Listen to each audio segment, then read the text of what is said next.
Whole neighborhood walks to Kroger, so everybody in the neighborhood walked past Junebuck.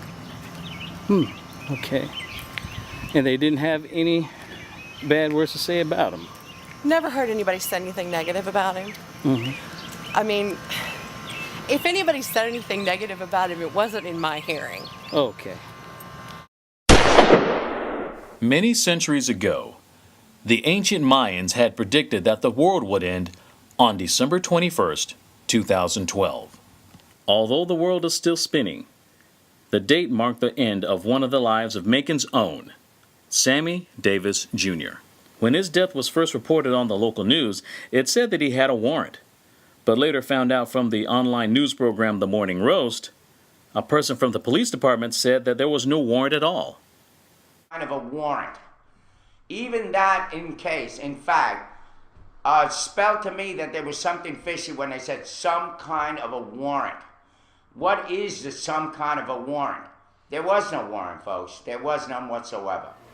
Junebug case should have been up there with Trayvon Martin, Eric Gardner, and all these other people.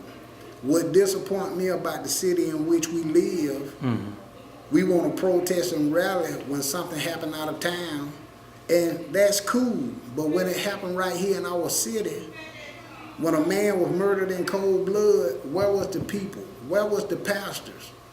Where were they? But you want to have something at your church about somebody that lived 160 to 200 miles away. Where were your voices when Sammy Davis Jr. was murdered right here in Macon, Georgia, in our own backyard? Nearly 100 people rallied outside Macon City Hall today calling for Officer Clayton Sutton to be arrested after police say he shot and killed Sammy Davis Jr. outside of Kroger just a week ago. Remember, no justice, no justice. Some people are even comparing Davis to Trayvon Martin. So if there wasn't a warrant, why was Junebug confronted in the first place? Was there a cover-up? Why did Junebug have to die? And could his death been prevented? These are just a handful of many questions that deserve to be answered in my directorial feature film debut, my documentary, Eat Chips and Die.